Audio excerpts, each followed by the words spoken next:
हजरात, आखिरी अशरा शुरू हो चुका है और इस अशरे में जो ताक़ रातें हैं वो एक तो गुज़र चुकी हैं और बक़िया अभी आने वाली हैं।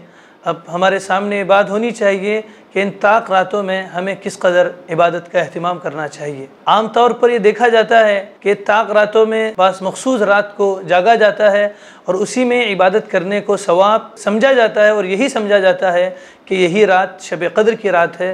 तो लिहाजा हमें इस सिलसिले में सबसे पहले इस बात को जहन में रखना है कि शब क़द्र का तयन अल्लाह के नबी सल्लल्लाहु अलैहि वसल्लम करने के लिए तशरीफ़ लाए, लेकिन दो आदमियों के दरमियान झगड़ा हो रहा था तो अल्लाह के नबी सल्लल्लाहु अलैहि वसल्लम ने फरमाया कि मैं तुम्हें इस बात को बताने के लिए आया था कि शब क़द्र कौन सी रात है, लेकिन फ़लाँ और फ़लाँ शख्स के दरमियान झगड़ा हो रहा था, लिहाजा उस रात की तयन उठा दी गई।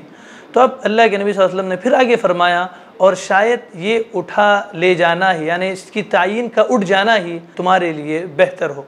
ये अल्लाह के नबी सल्लल्लाहु अलैहि वसल्लम का इरशाद है।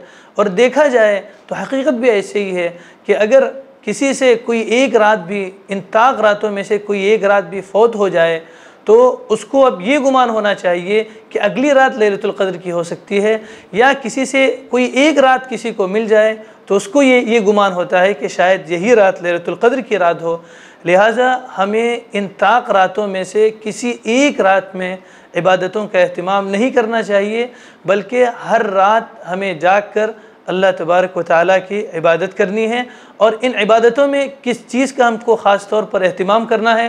एक ताबी रहमतुल्लाह अलैह का कौल है कि इस रात में दुआ के साथ मशगूल होना ज़्यादा अफजल है, लेकिन जमहूर आइम्मा के नज़दीक यही है कि इस रात में मुख्तलिफ़ इबादत की जाए। मुख्तसरन इतना ही कि इन रातों में मगरिब और इशा की नमाज बाजमात पढ़ने का अहतमाम करें, इसलिए कि इशा की नमाज के बारे में फ़जीलत ये वारिद हुई है कि इशा की नमाज जो जमात के साथ पढ़े गोया उसने आधी रात इबादत में गुजारी, और जो कोई फ़जर की नमाज जमात के साथ पढ़ेगा तो गोया कि उसने पूरी रात इबादत में गुजारी।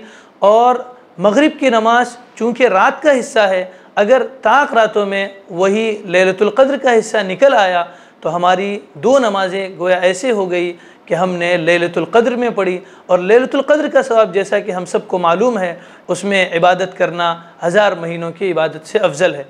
अब आखिरी बात यही है कि हम इसी के साथ तरावीह की जो नमाज़ होती है उसका अहतमाम करें। अल्लाह ने अगर तौफ़ीक़ दी तो कुरान मजीद पढ़ने का अहतमाम करें और इनफ़रादी इबादत पर ज़्यादा तवज्जो दें कि हमारी इनफ़रादी इबादत ज़्यादा हों। इज्तिमाई इबादत के मुकाबले में इनफ़रादी इबादत पर हमें ज़्यादा तवज्जो देनी है। तो हमें करने के काम यही है कि तिलावत कुरान का अहतमाम हो और सुन्नत नमाज़ों का अहतमाम हो, दुआ का अहतमाम हो।